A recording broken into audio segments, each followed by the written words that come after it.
born years back in 1964. I was born in Kericho, where my old man used to work with Majani Chai. I started my primary school in Kericho, a school called Kimugu Primary. I joined nursery school there and proceeded up to standard 4. Then when I was doing my class 5, I went to a school called Aria. Aria is a school where most students were Asians. And I think we were the few, I could say, blacks who were there then, where I did my standard 5 and standard 6.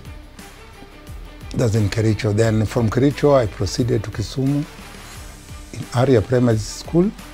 Coincidentally, Aria Primary School also was an Asian school. Still, the few blacks who were there came to be one of them. So I joined standard 6 in Aria. Then did my CP, that is in 1977. Then passed well and proceeded to high school, St. Mary's School in Yala, which I joined in 1978. So in 81, I did my Form 4. I performed slightly not bad. My dad thought I never did well, so I had to repeat again. So I repeated Form 4 in a school called Ramba, and more or less got the same results. So then for high school, I proceeded to a school called Greenfields College in Kitale.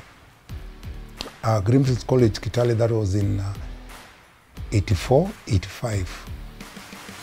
So I completed my 6th form in 1985. Then in 1986, I joined the railway training school. Present now it's RTI, where I did a course in clerical duties as station clerk. And during that time when I was in college, I was already as an employee of Kenya Railways. So I actually joined Kenya Railways in 1986 in Form 2. So they motivated me because I loved football and saw the way they were playing football. So when I joined Form 2 and then Form 3, actually I was put in the school team as one of the youngest players in St. Mary's School. So now not as a goalkeeper, but now as a striker. So by the time I was in Form 3 in St. Mary's Yala, I was actually in the first 11 and competed in most of the school football competitions, which we won most of the trophies in Siaya. So when I completed Form 4, and during that time, actually I'd played for some teams in Siaya, like Siaya United. It was a good team playing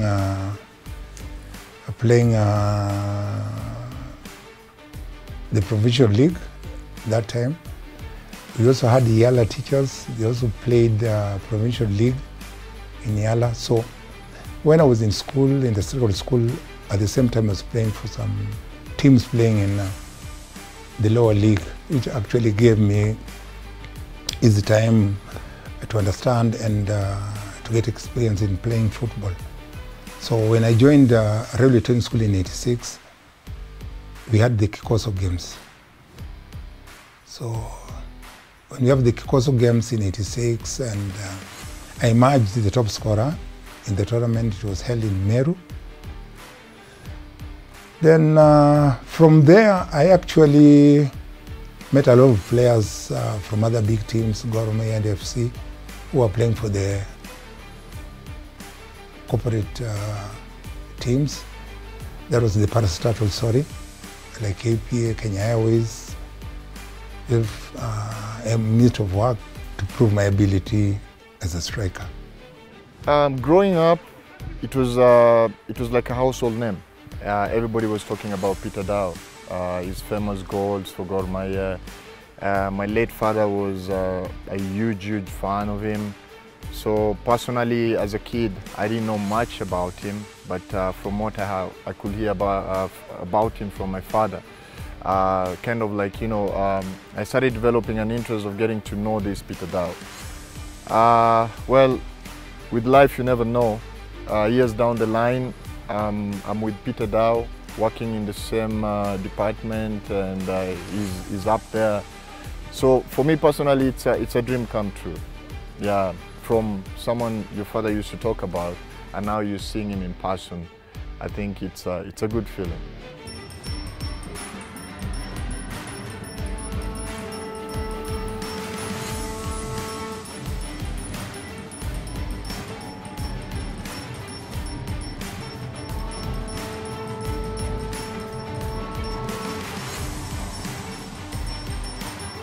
We really didn't have a clear footage of Dada because we never even watched one of his games back in 1987. I wasn't even born by then. But all I can say is Dad is a very great player. Mentioning one of the Kenyan legends, if a few may come above, I don't think if anyone could be on top of him, because he really made Kenya proud as a country in terms of sports. It feels nice. I feel great. I feel honored as his child. And whenever we walk with Dad in the streets, anywhere in this country, people always shout his name. His name always comes up every time. Hey, people are like, Peter Dawo, Peter Dawo. I'm like, hey. النهائي لكأس افريقيا الأندية الفائزة بالكؤوس تتعدى الكرة تم علي بالنجم خطيرة والهدف الثاني عن طريق بيتر داو في الدقيقة 4. The most memorable match, in fact, is not in 87 when we played, when we won the Mandela Cup. No, I think it was the quarterfinals. The quarterfinals, we played against Dragons, I think of Benin. That was the semi-finals. The match was at Nyayo Stadium. We played away in Benin. We drew 1-1. Then we had the return leg 2 weeks later. That was in Nairobi. The match was staged at Nyayo Stadium. And when the game started, I think Magongo scored a goal. Then within seconds, they actually equalized. The ball was brought again. After a few seconds again, then I scored.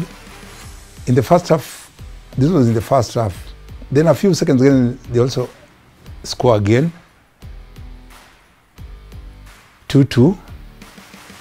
So that was in the first half. The match continued 2-2 almost towards the end of the second half. Now on away goal now, they're going through to the finals because it was going to be 1-1 in Benin and 2-2 in Nairobi. So the fans started getting out of the stadium and people were annoyed. We were losing, and the team was not actually going to the finals. So fortunately, unfortunately, the ball gets out of play. Thomas Ochola, who was a long ball thrower, gets the ball. I think it was in the 90th minute. Then throws the ball, and it lands on my head, and I place the ball in. And there we were, 3-2, and we qualified for the finals. And only to see the fans coming back again to the stadium. So that was my most memorable match.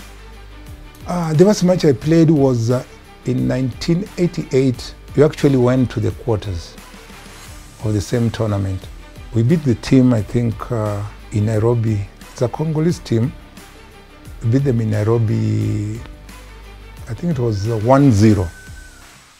Then we went for the return leg, that was in Congo, Brazzaville. We were met with a lot of frustrations first, because we guys were locked at the airport. We stayed at the airport for about 9 hours without any help from the host federation. Then after being released, then we actually taken to the hotel, went to the hotel. Now the following day, because the match was, I think, was 3 days after we'd landed in Brazzaville. So the first match. Football, I can play number 9 or number 7, striker, because I can use both my legs to, let's say, score a goal. Yeah, so it has never been an issue. When I joined high school, I joined football. I played football for around 1.5 months, and I gained a little interest in basketball. So I played basketball and football, but I got stuck in between. I didn't know to balance which side. Though basketball was not competitive as such, but I used to play part-time football and part-time I used to play basketball. Dad was like, you're still playing basketball, you should be playing football, because I played football too. And I was like, Dad, no, you see, if I'm still under sports, if I couldn't be playing basketball, then that could be an issue. But if I could play basketball and still juggle with football, I can still fall under any place. So it was not a really big issue for him. And he was also concerned about my studies. My son played football at a tender age, but I didn't encourage him. Why? Because I saw what I actually gained when playing football. What did I gain?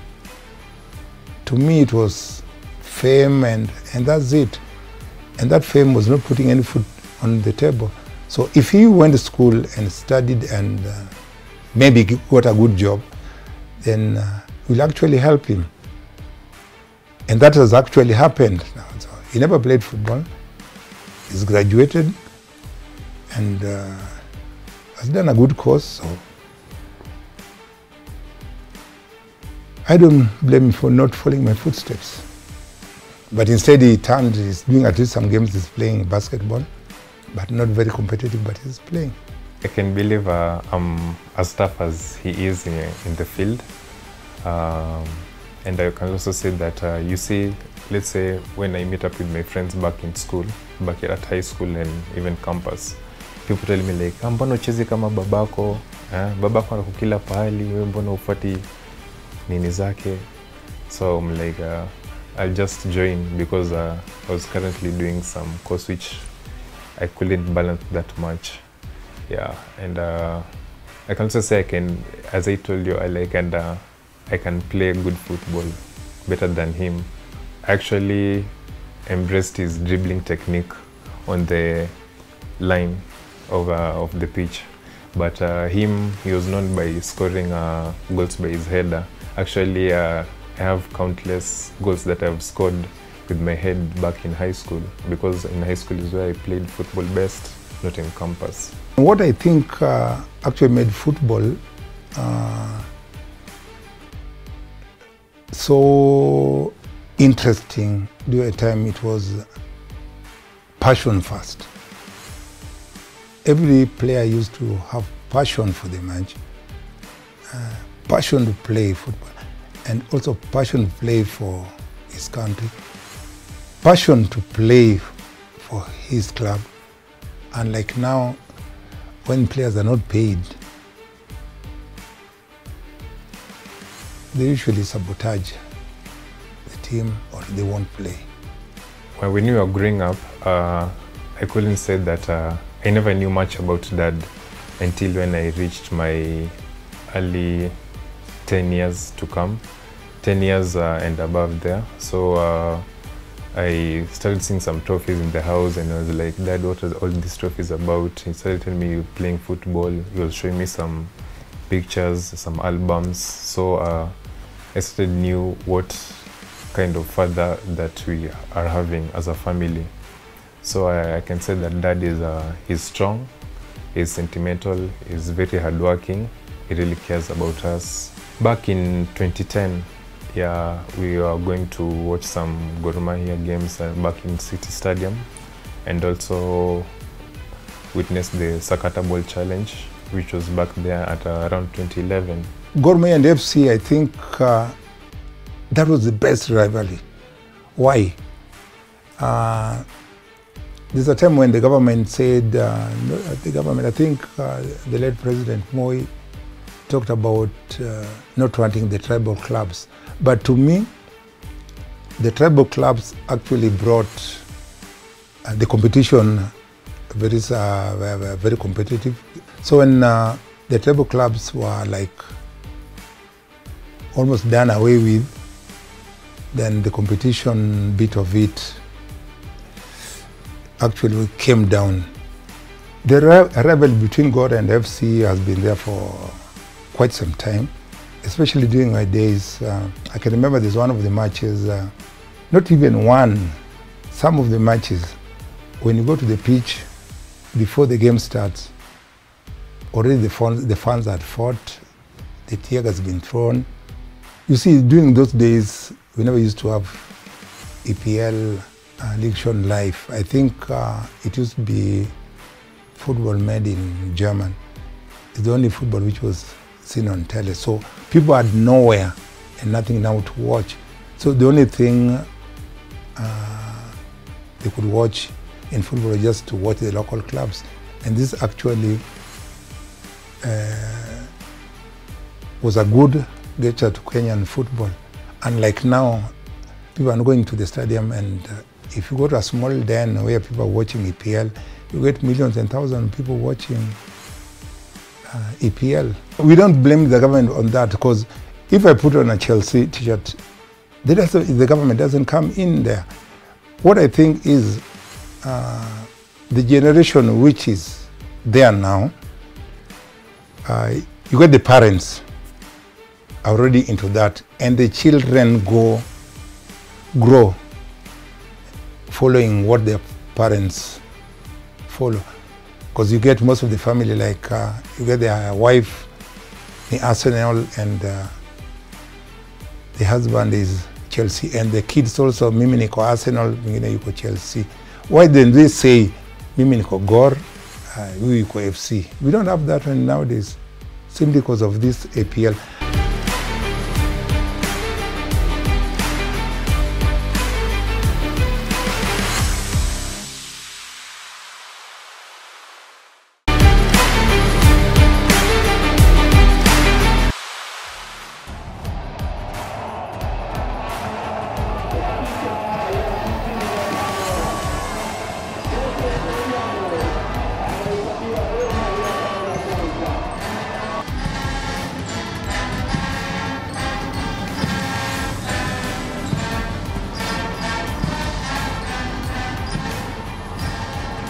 I think in our local football, we have the world governing body called FIFA. FIFA has one of its, I think, rules that there should be non-government interference with the federation. So I think this is a matter which could have been solved long ago between our federation and the government. Because you see, like now, in fact, it's not even the government, not even the federation, it's the players who actually now suffering, because they earn their living from playing football. Now, they have not been playing football for the last 5 months. How are they feeding their families? How are they paying their rents? It's difficult. It was a matter of the government and the federation coming down and solving this, and once for all. The first thing that you have to take football back to the grassroots. Because even us guys, when you played top flight football, you actually came from the grassroots. We are supported coming up until we played. But you see, like now, football is become like, you have to be a townian, yani you come from the city to play football. Somebody comes from Kwale, nobody can identify a player from Kwale. We should get identification from the grassroots. We have good players in Kenya. It's only that they've not been given that opportunity to get out. You see, the few who have actually got out have been successful. So if we could get more out of the country and play outside, then we'll have more players playing professional out of the country. It's only that they've never got the opportunity to be there. Because if most of them could have gone out there, then come back again, then you could have said there's something wrong somewhere. But the few who have actually gone, and you've seen them play good football.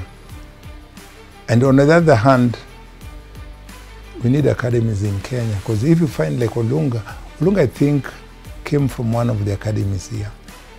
And that actually also helped him, because he started playing football when he was young.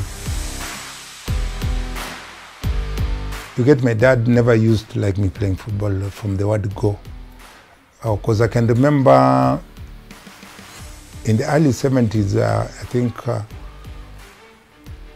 was in a lower school, and my dad came to pick me from school. I think it was about 4 o'clock.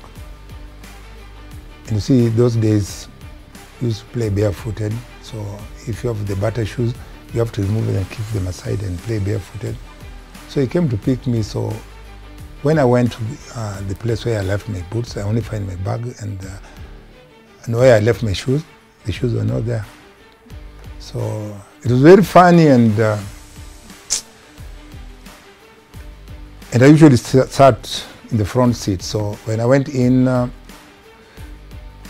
opened the door. Then he just looked at me like this. He never talked. Then I closed the door, put my bag on my laps. So he just drove slowly. So the moment we just landed home like this, pop, the whipping I got. So he said, now look, this is why I don't want to play football. I just bought you shoes the other day. You're taking back to the shop now. Why are you playing football now? Now, look, now you've lost your shoes now. And if you are studying now, you have your books here. If you are studying now, nothing could have got lost. So ikawa hivyo, and it was like that, hide and seek. There are times we play out of our compound in Kericho. Then he beeps, and we have to run, go and open the gates. So when you run to go and open the gates, and you're actually sweating, then he looks at you like this. What have you been doing? You've been playing football. So he used to be caned, So he never agreed for me to play football until very late.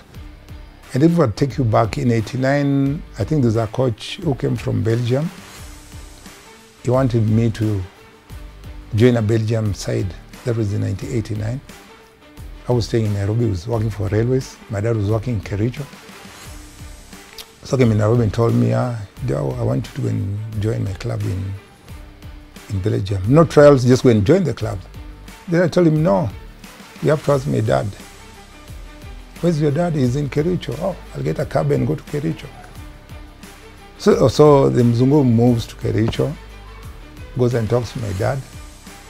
And my dad refuses and says, no, my son can't go to Belgium. So the coach comes back and tells me, yeah, your dad is refused.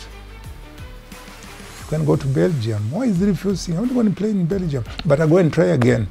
So he gets to Nairobi to Kericho again. Second time, talk to my dad. My dad says, no, my son can't go to Belgium. Then he tells me, he never gave up. Then he told me, let me go and try for the third time. If he refuses, then I have to go back to Belgium without you. So he goes to Kericho again. My dad refuses. Then he comes to Nairobi and tells me, I have to go to Belgium without you now. My dad is refused. So he left now to Belgium. So I never went to Belgium, simply because my dad didn't want to go and play football. He wanted me to study. And that was it. In 1990, when I went to play in Egypt for a team called Arab Contractors, that was in 1990. Now I said this time, I'm not telling my dad, I'll just do whatever I'm doing and leaving. So I did that and left. So he wasn't reading that the son has left. So he had nothing to say. So I was playing and, oh, that's my son. Now he started getting interested in football. That's my son, all these other things. But it was too late for me. And that was it. So, but on the other hand, Also going to school actually helped, because football comes to an end. Then what next now? Now I'm feeding on my going to school now. So if I never went to school now, that was to play football, what could I be doing now? And we had no money then, maybe you could say one could invest.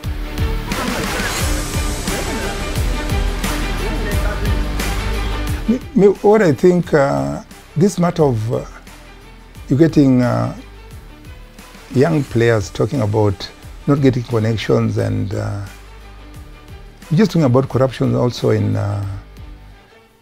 identifying these talents. Because if you get a good player and is actually meant to play for a better team which is capable of playing, then maybe you as a coach, you as a team manager, you have a relative now simply because they're being paid there. Then you leave a good player and take a player who is not as good as the one who you've left, because his or she's, your relative, is not good. So that one also demoralizes players. During our time in Kenya here, you couldn't play for any club apart from, if you are Gor Mahia player, let's say, you couldn't join another club. So you played for Gor Mahia and that was it. I couldn't cross over to FC. So in the league matches, I only played for one club, which was Gor Mahia.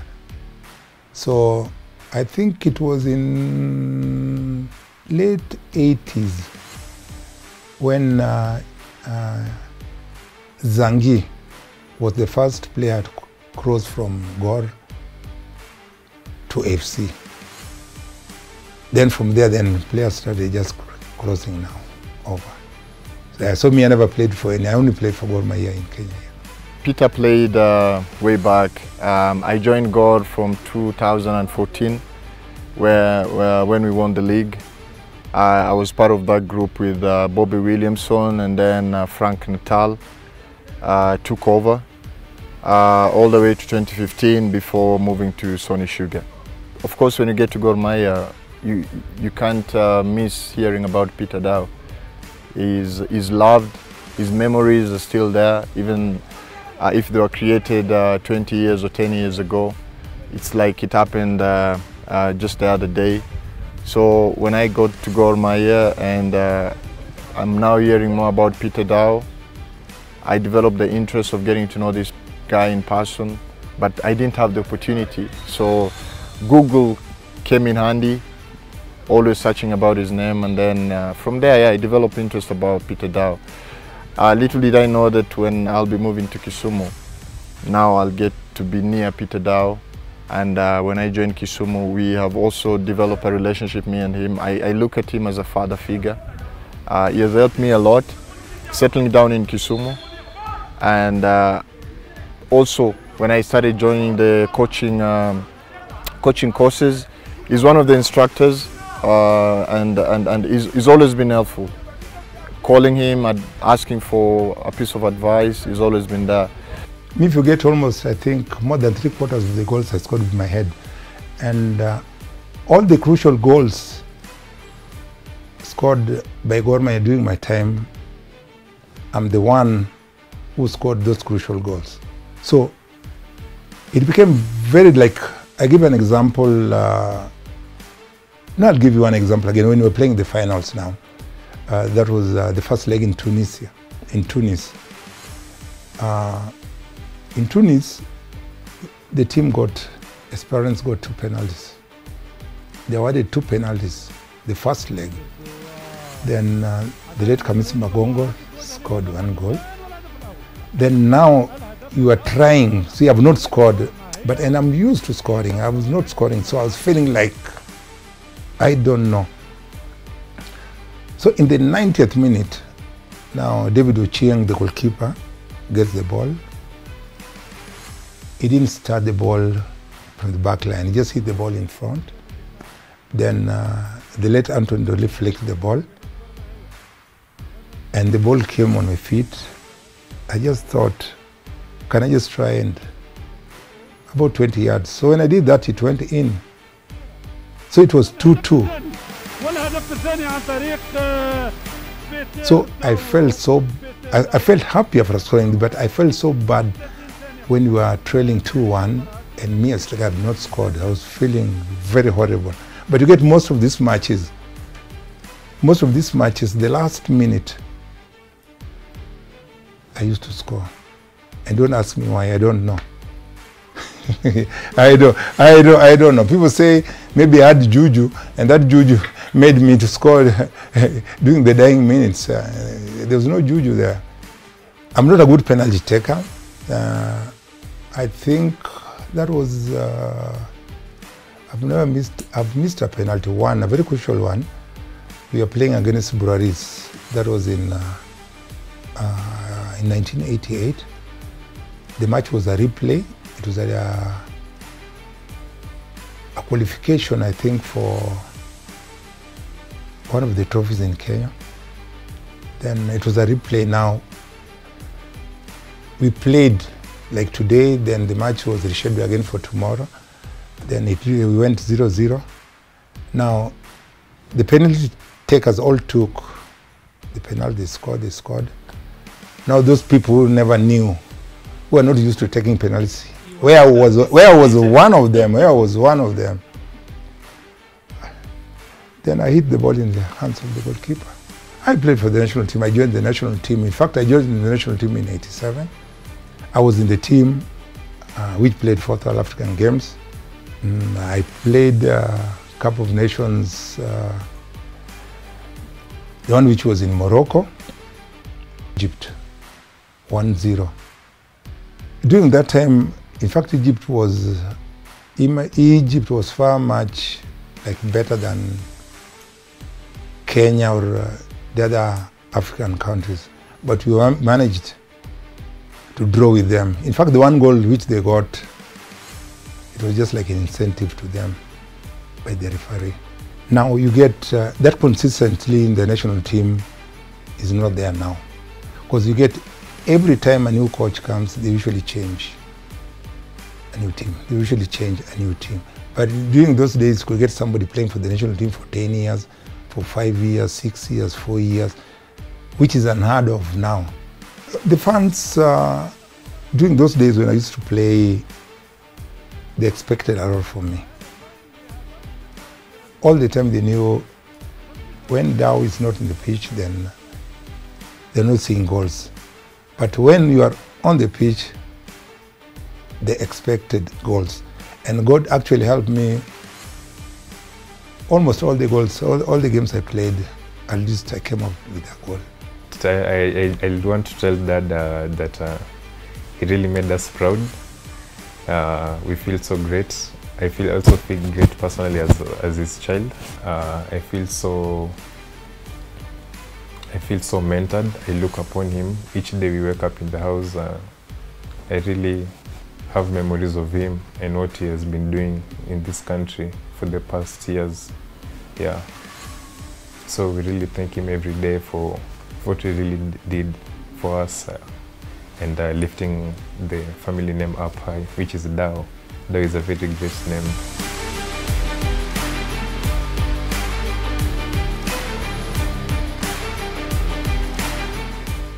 Currently, I'm employed now county government of Kisumu, and I'm in charge of Kisumu All Stars.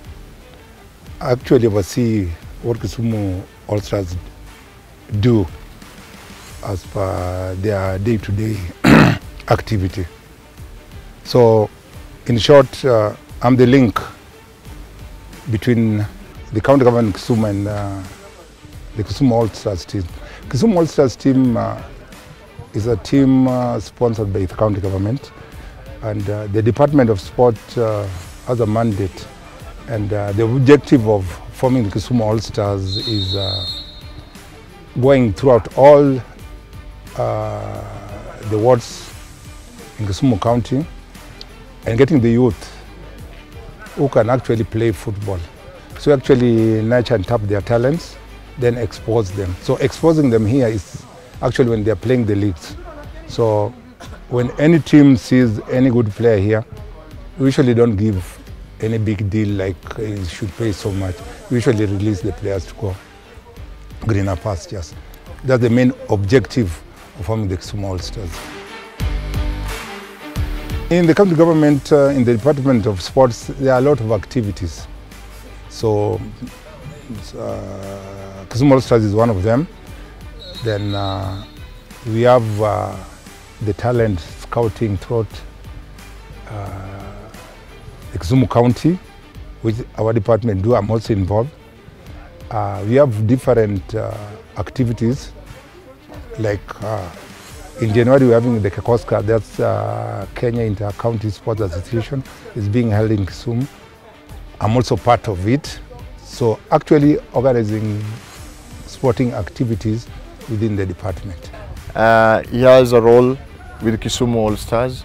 He's doing his best. He's doing his best in terms of improving football in Kisumu, which is unfortunately, it's sad to say this, but Kisumu All-Stars is the only team now in the NSL, of which I feel we can do much better. The region deserves a team in the top tier because we have quality. And Peter Dawo is in that department, and I think he's doing his best. We all are, in terms of getting a team back in Kisumu to be in the top tier. If you get the type of trainings the players are doing now, far much different from the days when we used to train, because we have modern types of training now, because it says that if you're playing football, your training should be football oriented. So anything you are doing when training football, you must use football. He commands a huge respect from my boys. He travels with us during games. He's always with us. And one other thing is a good motivator. Every time a player plays well, has an assist, scores goals, he's always coming to reward them, motivate them, offer them a piece of advice.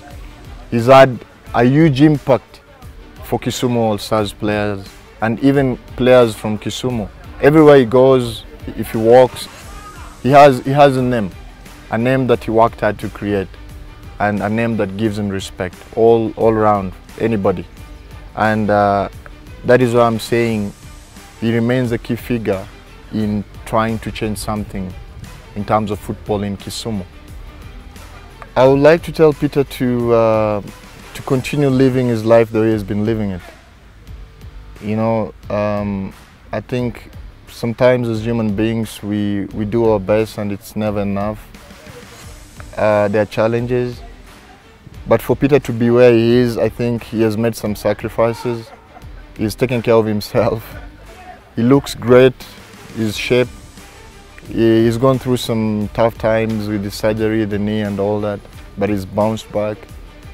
I've never told him this, but yeah, I would like to tell him that I admire him and I respect him and I love him. The type of players we have now as compared to during our days are also completely different. What I think they should actually do now, one, you have to be 100%, 101 I think, % disciplined to actually achieve your goals.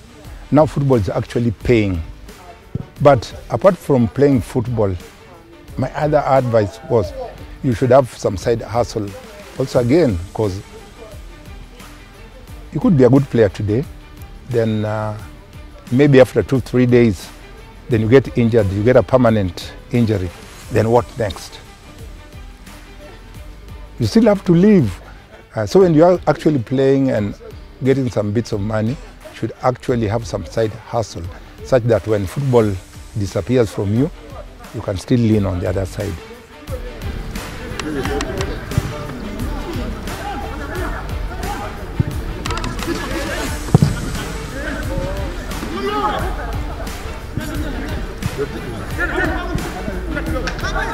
Attenzione, attenzione, attenzione, attenzione qua.